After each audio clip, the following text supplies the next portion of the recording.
नौजवान 28 साल का बच्चा भारत भूषण तिवारी, उसका इनकाउंटर करके गोली मार दी गई। आप बताइए कि 200 साल से मस्जिद है, पुलिस स्टेशन बाद में आया तो मस्जिद को तोड़ने की नोटिस दी जाती है। 250 साल से मस्जिद है, रेलवे स्टेशन बाद में आया तो नोटिस दी जाती है मस्जिद को तोड़ने के लिए। मैं भारत की पार्लियामेंट में खड़े होकर पुकार कर कह रहा था कि बीजेपी, आरएसएस और नरेंद्र मोदी की हुकूमत ने वक्फ तरमीमी कानून को लाने का एक ही मकसद है कि मुसलमानों से वक्फ की जायदादों को छीन लिया जाए, मस्जिदों को तब्दील कर दिया जाए या फिर मस्जिदों को हमसे छीन लिया जाए। बताओ आज संभल की मस्जिद को किस बुनियाद पर शहीद कर दिया गया। मैं पुकार कर कह रहा था तो मजलिस के मुखालिफीन कह रहे थे कि असदुद्दीन ओवैसी जज्बाती तकरीर करता है। अरे मैं कह रहा था कि वक्फ बा यूजर खत्म हो जाएगा तो नादान कह रहे थे नहीं वक्फ बा यूजर रहेगा। अरे वक्फ बा यूजर अगर है तो बताओ संभल की मस्जिद को किस बुनियाद पर तोड़ा गया। अगर वक्फ बा यूजर कानून में है तो फिर नोटिस किस बुनियाद पर मीरठ और दीगर जगहों पर मस्जिदों को दी जा रही है। मेरे अजीज दोस्तों और बुजुर्गों, याद रखो, फिरका अगर एनकाउंटर से बचना है, अगर हमको अपनी मसाजिद की हिफाजत करना है, अगर हम अपने गांव और अपने घर के अतराफ में विकास चाहते हैं, अगर हम अपनी बेटियों के लिए तालीम और कॉलेज चाहते हैं, अगर हम अपने बूढ़े लोगों के लिए हुकूमत से एक अस्पताल चाहते हैं, अगर हम इज्जत चाहते हैं, अगर हम बेबाक तरीके से अपने दीन पर अमल करना चाहते हैं, तो याद रखिए आपको उत्तर प्रदेश में अपनी एक सियासी क़ियादत को बनाना पड़ेगा। और इस बात को ज़हन नशीन कर लीजिए कि जो कोई आकर ये कहता है कि अगर अल्पसंख्यक समाज मुसलमानों की एक सियासी लीडरशिप बनेगी तो इससे फिरका परस्ती में इजाफा होगा, मैं जिम्मेदारी के साथ कह रहा हूं ये लोग झूठ बोल रहे हैं। अगर फिरका परस्ती के इस समंदर में आज इस मुल्क को घेरा जा रहा है, जगह जगह पर हमको नुकसान पहुंचाया जा रहा है, तो फिर इसका जिम्मेदार कौन है?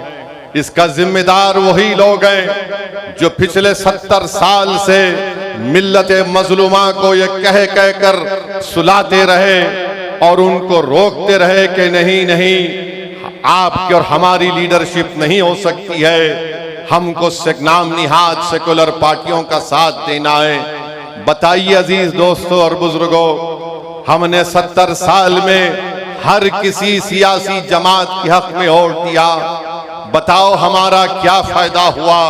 हमारा कोई फायदा नहीं हुआ, हमारा नुकसान बहुत ज्यादा हो गया है। इसीलिए मैं आज आपसे फिर से अपील कर रहा हूं कि मुत्तहिदा तौर पर आप अपने वोट का सही इस्तेमाल करते हुए आने वाले असेंबली और विधानसभा के चुनाव में मजलिस इत्तेहादुल मुस्लिमीन के उम्मीदवारों को आप कामयाब करिए। यकीनन हम भी नहीं चाहते कि दोबारा उत्तर प्रदेश में बीजेपी की सरकार बने।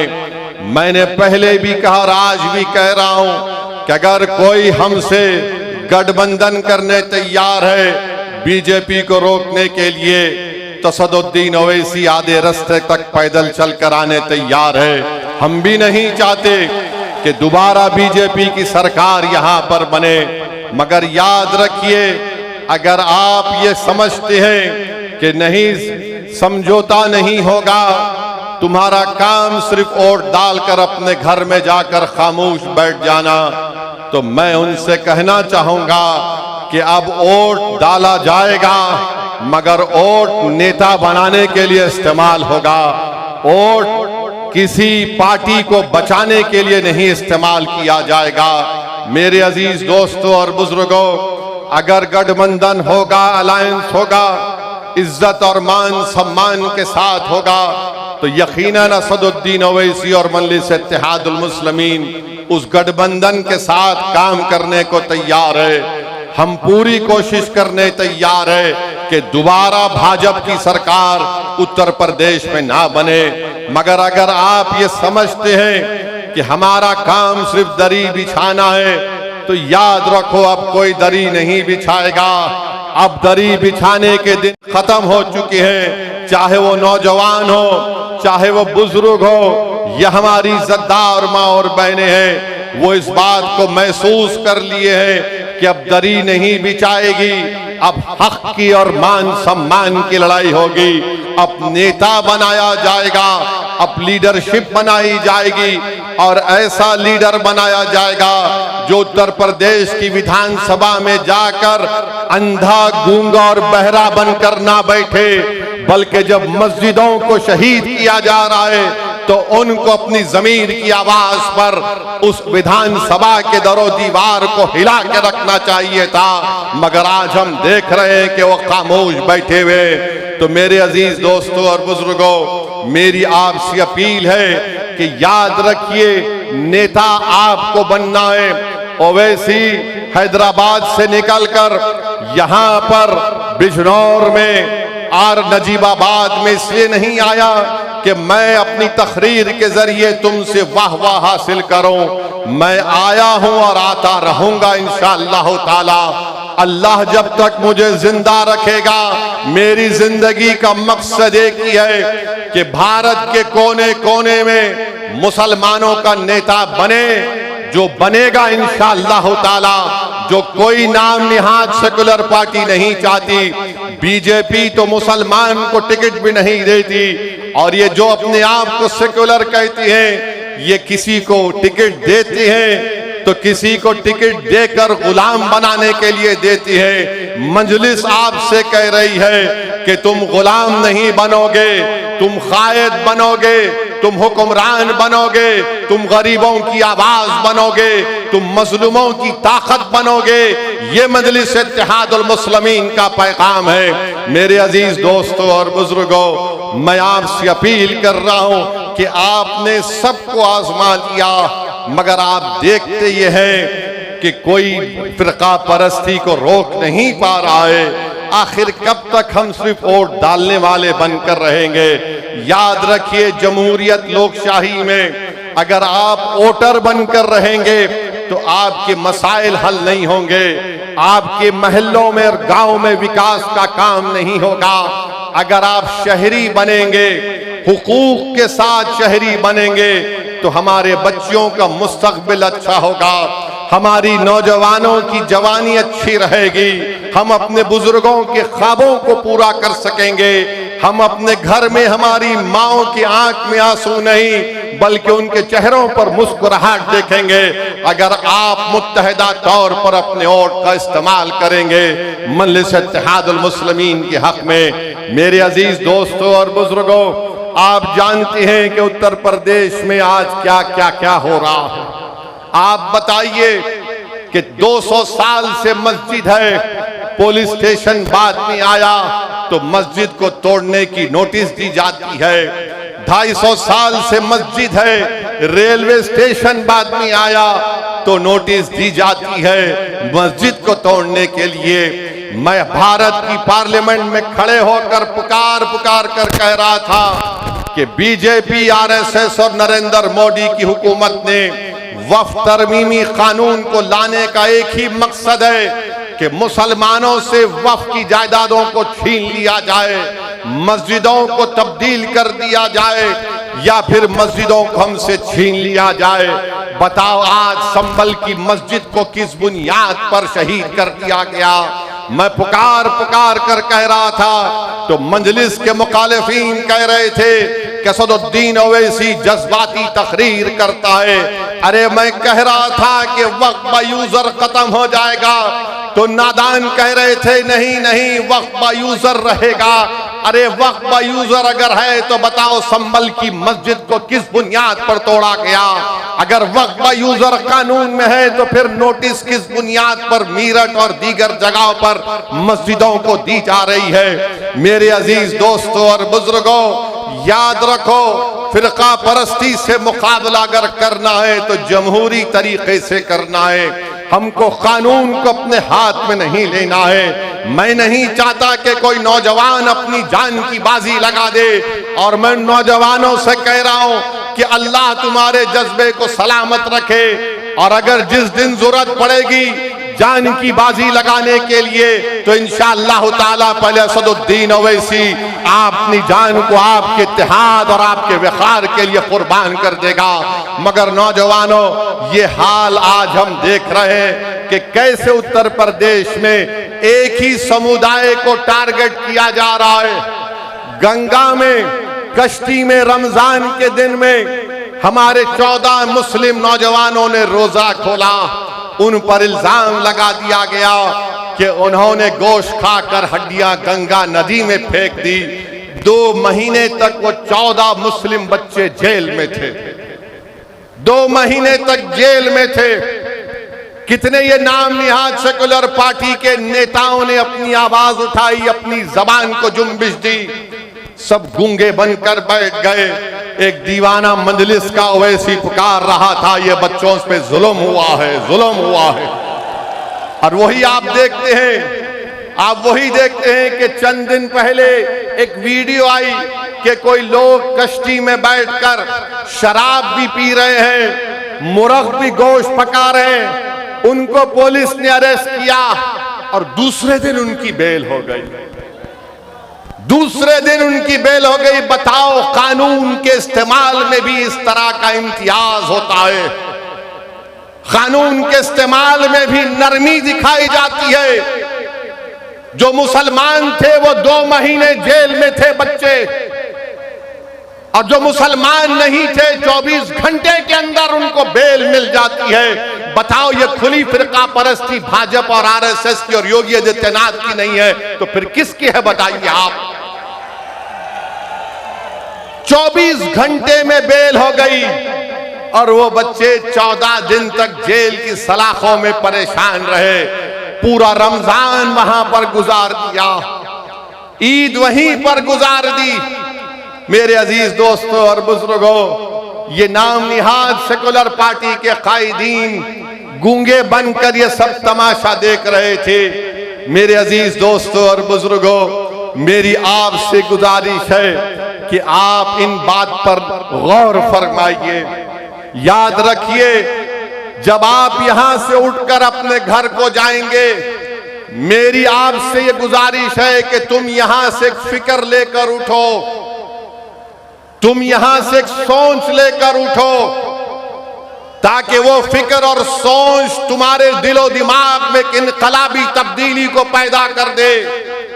याद रखो, बीजेपी और आरएसएस को रोकने की जिम्मेदारी सिर्फ उत्तर प्रदेश के मुसलमानों की नहीं है, उत्तर प्रदेश के हर नागरिक की जिम्मेदारी है। अब चुनाव आ रहा है और जैसा हमारा भाषण खत्म होगा, हमारे दोस्त टीवी पर जाकर जो हमसे बेइंतहा इतनी मोहब्बत करते कि अपने घर में अपने बुजुर्गों से नहीं करते हो, इसी से करते हैं, और टीवी चैनल पर बैठकर बोलेंगे ये हमारे वोट को डिवाइड करने आ रहा है। अरे कौन सा वोट डिवाइड हो रहा है बताओ, कौन सा वोट डिवाइड हो रहा है बताओ। कैसे बीजेपी चुनाव पे चुनाव जीत कर जा रही है। बंगाल का इलेक्शन हम लड़ने गए, 280 विधानसभा की सीट 11 हम लड़े, वहां पर भी यही इल्जाम लगा दिए। और जब ममता बनर्जी हार गई और हारने के 10 दिन के अंदर उनके 20 सांसद बीजेपी मोदी अमित शाह के साथ बैठकर चाय पी रहे हैं। उन सांसद में वो भी लोग थे जो दिन रात मुझे गाली देते थे, आज वो मोदी अमित शाह के साथ बैठकर चाय पी रहे हैं। बताओ, क्या तुम्हारी जबानें खामोश क्यों हैं? कैसे चले गए मोदी अमित शाह बीजेपी के पास? हो 60 विधायक भाग गए ममता के। मैं पुकार कर कह रहा था कि बंगाल के मुसलमानों से ममता बनर्जी ने धोखा दिया उनको। मैं आदादो शुमार पेश करता रहा और आज भी पेश कर सकता हूं। ममता बनर्जी ने मुसलमानों के लिए कुछ नहीं किया सिवाय नाटक के कि ईद के दिन ईदगाह के सामने आकर सर पर कपड़ा डालकर हाथ ऐसा करके दुआ करके ये बताना कि देखो मैं तुम्हारी हमदर्द हूं। अरे हमदर्द अगर है तो गरीबी का खात्मा क्यों नहीं हुआ? हमदर्द अगर है तो हमारी बहनें जो मालदा मुर्शिदाबाद में 900,000 रुपये लेकर 1000 बीड़ी बनाती हैं, मेरे भाई याद रखिए अब आपकी जिम्मेदारी है कि आप मुत्तहदा तौर पर अपने वोट का सही इस्तेमाल करें। यहां पर आपने देखा कि 3 मर्तबा आपने समाजवादी पार्टी के तस्लीम साहब को आपने तस्लीम किया। तस्लीम साहब को आपने तस्लीम किया, मगर ये ऐसे तस्लीम साहब हैं जिन्होंने नजीबाबाद की जनता को तस्लीम नहीं किया, मुस्तरद किया। हम साल में 2 मर्तबा चांद देखकर हमारे उलमा ईद का ऐलान करते हैं। ये ऐसा चांद है जो 5 साल में एक मर्तबा नजर आता है।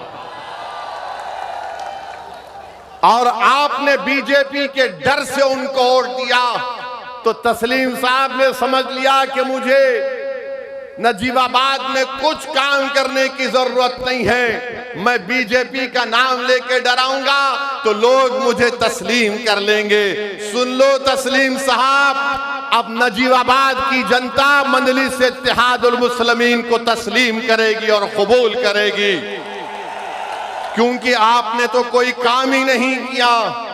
आपसे कहा गया रोड का काम करवाओ तो आपने कह दिया मैंने रोड के काम को रुका दिया।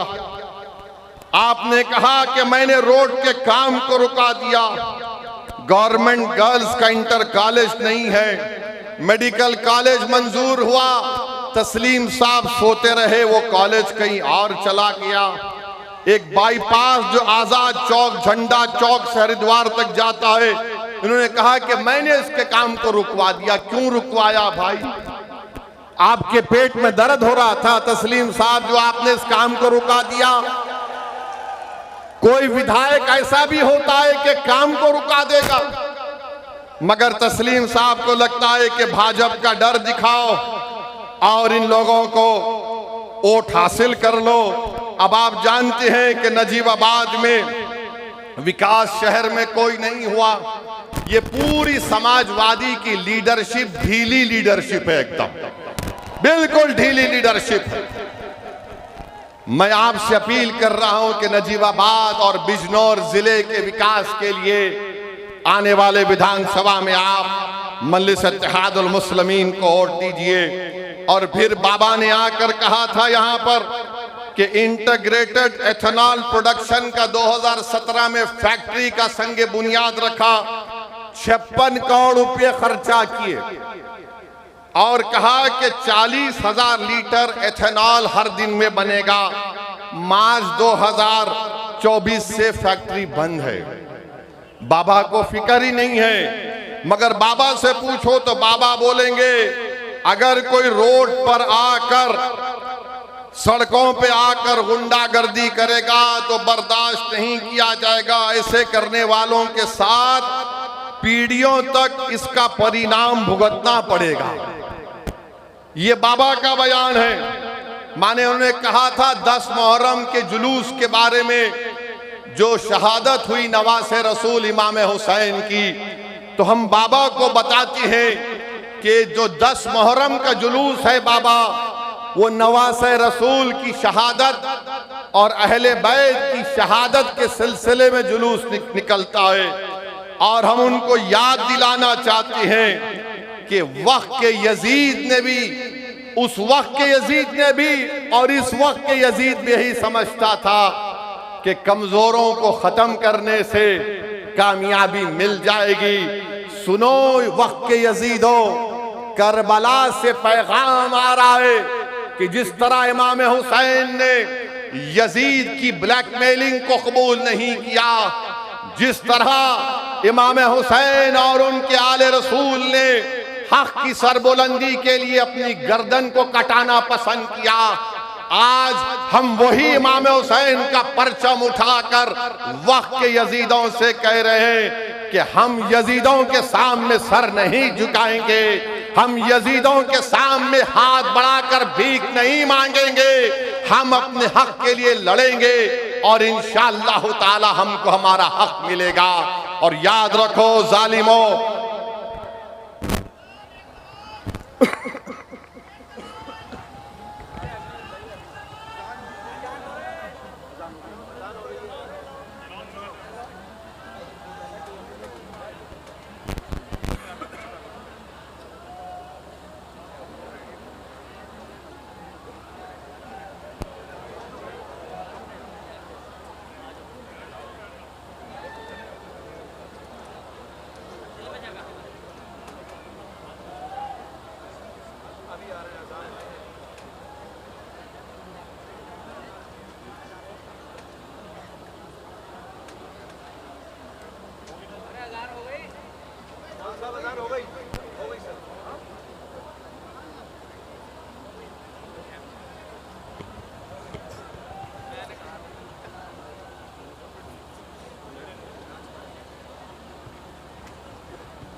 अज़ा हो रही थी इसलिए हमने वक्फा लिया।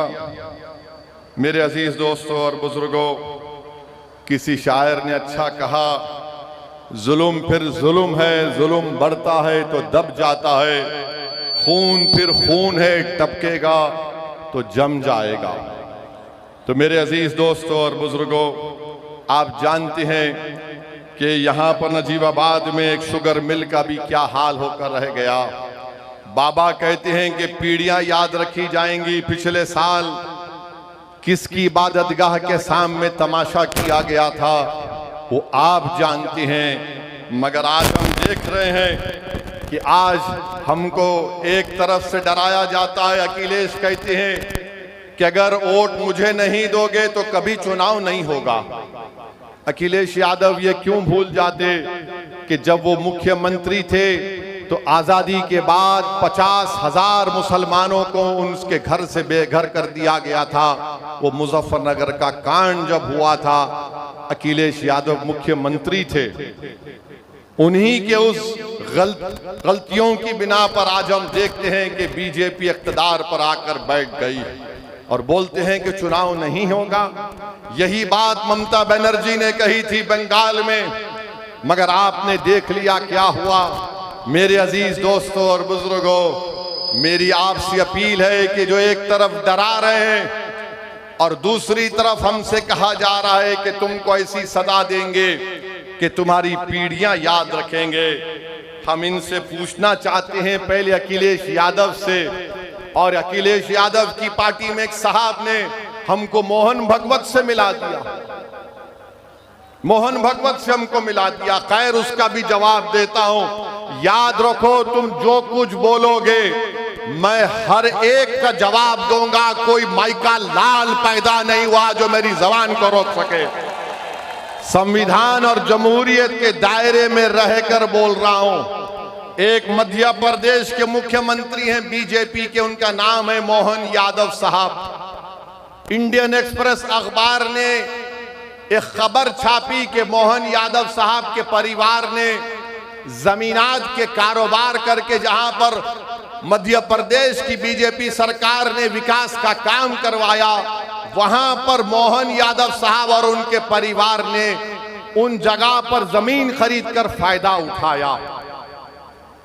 बीजेपी का मुख्यमंत्री है और अखिलेश यादव उनकी ताईद में खड़े हो गए और खड़े होकर क्या किए कि नहीं नहीं, मोहन यादव को हटाने की बात हो रही है। अखिलेश यादव से पूछना चाह रहे हैं, वो यादव है और आप यादव हैं, तो यादव पे इल्जाम लगा तो आपके दिल और दिमाग में तकलीफ पहुंच गई। संभल में मेरी मस्जिद को शहीद कर दिया गया, नोटिसें दी जा रही हैं, अखिलेश को तकलीफ नहीं होती है। ये समाजवादी पार्टी का पीडीए है कि यादव बीजेपी का होगा तो अखिलेश कूद कर उसकी मदद को जाएंगे। जो यादव नहीं होगा, अखिलेश के पेट में दर्द नहीं होगा। और आप मुझे कहते हैं कि मोहन भगवत से मिलाते हैं। अरे नादानो, तुम्हारे नेता को तुम जाकर पूछो कि बीजेपी के मुख्यमंत्री से तुम्हारे नेता को इतनी मोहब्बत क्यों है, बताओ मुझे। किस लिए मोहब्बत है बताओ। मोहब्बत की बुनियाद जात है। और मैं तुम्हारे लिए पुकार रहा हूं, लड़ रहा हूं।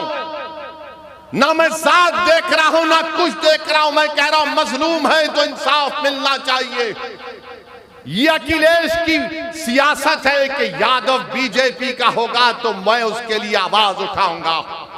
ये पीडीए का असली चेहरा है आपके सामने। तो मेरे अजीज दोस्तों और बुजुर्गों, जो लोग हमको मोहन भागवत से मिलाते हैं, अब जाकर तुम्हारे नेता से पूछो। बिहार में भी अखिलेश यादव अपने 5 मुस्लिम, कितने 2 या 4 मुस्लिम विधायक को बिहार भिजाए और हर जगह पर जाकर ओवैसी के बारे में बोलो, ओवैसी के बारे में बोलो।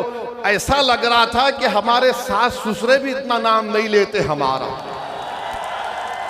हमारा ही वजीफा पढ़ रहे थे। सीमांचल की जनता ने कहा कुछ नहीं, वोट कटेगा नहीं, मंजलिस को वोट जाएगा, पतंग छाप को वोट जाएगा। मैं उनसे कहना चाहूंगा, किसी शायर ने अच्छा कहा था कि जाहिद तंग नजर ने मुझे काफिर जाना और काफिर ये समझता है कि मुसलमान हूं मैं। ऐ चश्मे उदू मुझको हिकारत सा ना देख, जिस पे कुदरत को नाज है वो इंसान हूं मैं। जिस पर कुदरत को नाज है इंसान हूं मैं। तुमको नाज होगा अखिलेश पर, तुम अपनी नाज करते रहो। अखिलेश को तड़प है तो मध्य प्रदेश के बीजेपी के मुख्यमंत्री, जहां पर अब यूनिफॉर्म सिविल कोड लाया जा रहा है, जहां पर शरीयत में मदाखलत की जा रही है उस मुख्यमंत्री की क़यादत में, उसके लिए अखिलेश यादव मोहब्बत कर रहे हैं, उसकी बचाव के लिए आ रहे हैं। बताओ उत्तर प्रदेश के मुसलमानों जो कहते हैं कि नहीं नहीं समाजवादी, अरे समाजवाद नहीं है, ये सिर्फ यादववाद की सियासत है जिससे आपको निकलकर मजलिस इत्तेहाद और मुस्लिमीन के हक में अपने वोट का इस्तेमाल करना पड़ेगा। लोग मुझसे पूछते हैं क्या वैसी तुम क्या सिर्फ मुसलमानों की बात करोगे? नहीं, मुसलमान की बात इसलिए करता हूं, दलित की बात इसलिए करता हूं कि सबसे ज्यादा जुल्म उन पर होता है। बताओ बिहार में एक नौजवान 28 साल का बच्चा भारत भूषण तिवारी, उसका एनकाउंटर करके गोली मार दी गई।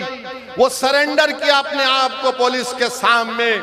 अखबार हिंदू की रिपोर्ट है कि पुलिस वालों ने घेरा लेकर उसको 2 गोली मारी। वो भारत भूषण तिवारी मुस्कुरा रहा था, फिर पुलिस की गाड़ी में डालकर और 3 गोलियां मारी। वो भारत भूषण तिवारी मर गया। उसके लिए मैंने आवाज उठाई। ये नहीं देखा कि मुसलमान है, मैं एनकाउंटर के खिलाफ था और रहूंगा इंशाअल्लाह ताला। मेरा मानना यह है कि एनकाउंटर गलत है। जब कोर्ट, अदालत, संविधान BNSS है तो फिर अगर एनकाउंटर से इंसाफ हो सकता है तो फिर कोर्ट को, BNS को उठाकर फेंक दो, कोर्ट को बंद कर दो। रूल ऑफ लॉ संविधान की बात करता है। वो भारत भूषण तिवारी एक ब्राह्मण बच्चा था, एक ब्राह्मण बच्चा था। तो क्या मैंने देखा कि मुसलमान हिंदू देखा? नहीं। नाइंसाफी जहां पर होगी हम आवाज उठाएंगे। तो मेरे अजीज दोस्तों और बुजुर्गों, हम आपसे यह भी अपील कर रहे हैं कि आप जानते हैं कि उत्तर प्रदेश के बाबा, हम उनसे पूछना चाहते हैं 2024 में पुलिस कांस्टेबल का इम्तिहान हुआ, पेपर लीक कैसे हो गया बाबा? पेपर लीक हो गया।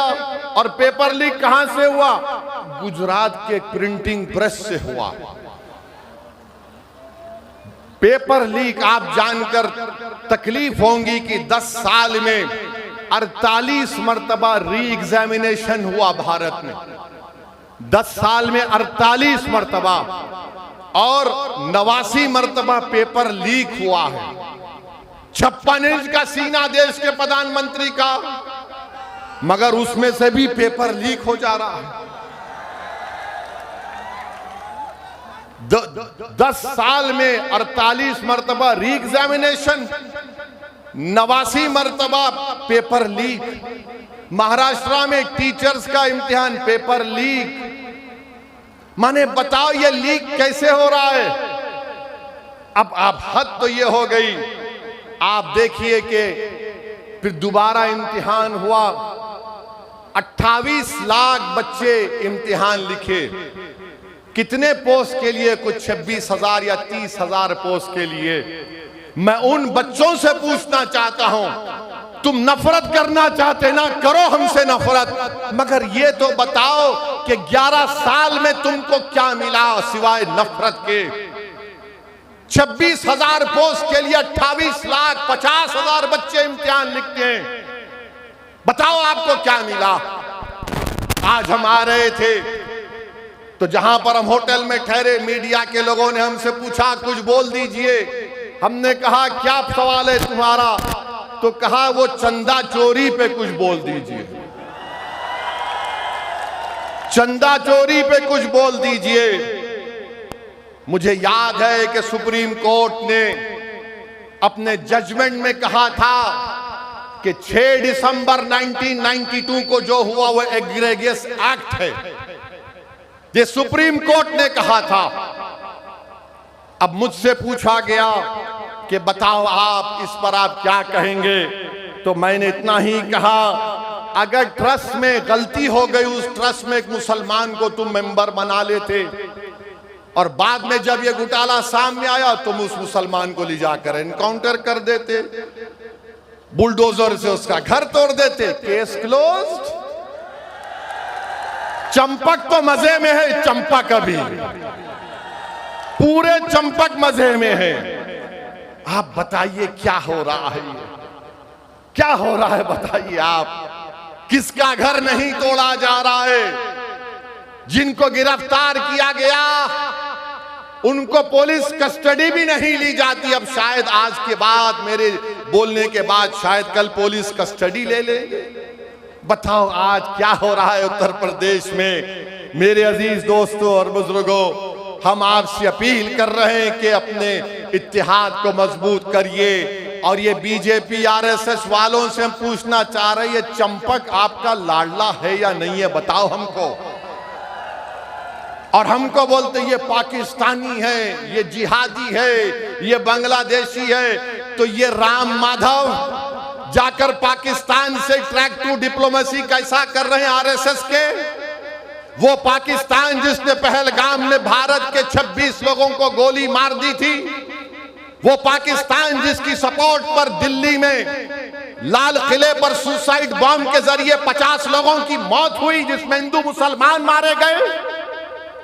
बोलो बीजेपी वालों, बोलो भारत के प्रधानमंत्री कैसे राम माधव जाकर बात कर रहे हैं। अगर बात करने वाले का नाम राम माधव जो आरएसएस के नहीं होता, ओवैसी होता, तो टीवी वाले आसमान को सर पे उठा लेते थे। कैसा तुम पाकिस्तान से बात करे? अरे हमको पाकिस्तान से क्या लेना देना। हमारे बुजुर्गों ने उस वक्त पाकिस्तान का रुख नहीं किया, हमने भारत को अपना सरजमीन माना और मानते रहेंगे इंशाअल्लाह ताला। तुम जुल्म करते जाओ, मगर याद रखो हम इस जमीन को नहीं छोड़ने वाले हैं। इसी जमीन में पैदा हुए, इसी जमीन में इज्जत के साथ जिंदगी गुजारेंगे, इसी जमीन पर सीना तान कर अपने हक की लड़ाई लड़ेंगे, इसी जमीन पर खड़े होकर अपना नेता बनाएंगे, इसी जमीन पर खड़े होकर जो हमारी सरजमीन है हम अपने पूरे हुकूक को मनवा कर रहेंगे। जो लोग हमको गाली देते हैं, मैं तुमको आज आईना दिखा रहा हूं, बताओ तुम उस पर क्या कहोगे। मेरे अजीज दोस्तों और बुजुर्गों, हम आपसे अपील कर रहे हैं कि मुत्तहदा तौर पर अपने वोट का इस्तेमाल आपको करना है। बीजेपी को रोकना है, आओ हाथ मिलाओ, हम तैयार हैं। मगर इसका यह मतलब नहीं है कि तुम मेरे इस बात को तुम कमजोरी की अलामत समझो। ये कमजोरी की अलामत नहीं है। अगर तुम हमारी बात को नहीं मानोगे तो तुम्हारा इख्तियार है, मगर याद रखो मजलिस इत्तेहादुल मुस्लिमीन के हाथ बड़े दराज हैं। ये हाथ जो आज तुम्हारी तरफ दोस्ती के लिए बढ़ रहे हैं, कल तुम्हारे गिरबान के तार खेलेंगे तो तुम रोना नहीं, तुम रोना नहीं। और याद रखो इंशाअल्लाह ताला उत्तर प्रदेश के आने वाले विधानसभा में आप और हम मिलकर इंशाअल्लाह ताला पूरा गेम बदल देंगे। इंशाअल्लाह ताला पूरा गेम बदलेंगे। अब नहीं होगी गुलामी की बात, अब नहीं होगी दरी बिछाने की बात, अब हक की बात होगी, हिस्सेदारी की बात होगी, नेता बनाने की बात होगी। तो मेरे अजीज दोस्तों और बुजुर्गों, यही बात हम आपके सामने इखलास के साथ आपके सामने रखने आए थे और हम उम्मीद करते हैं कि इंशाअल्लाह ताला आने वाले विधानसभा में हम सब मिलकर पतंग को अपना निशान बनाकर अपने इत्तेहाद को मजबूत करेंगे। आपका बहुत बहुत शुक्रिया, आप आए यहाँ पर। मेरे साथ नारा लगाइए, नारे तकबीर, नारे तकबीर, अल्लाहू अकबर। और अपने सेलफोन की लाइट खोलकर सबको बता दीजिए कि अब हम लड़ाई लड़ रहे हैं हिस्सेदारी की। अब हमारी लड़ाई मान सम्मान की लड़ाई है। अब हमारी लड़ाई विधानसभा में हमारी बेबाक आवाज को पहुंचाने की लड़ाई है। बहुत बहुत शुक्रिया। मटेरा में शौकत साहब को हमने कैंडिडेट बनाया तो समाजवादी पार्टी के 20 साल के विधायक डर कर अब खतना कैंप में भी जा रहे हैं। तो बहरहाल बहुत बहुत शुक्रिया। अस्सलाम वालेकुम व रहमतुल्लाहि व बरकातहू।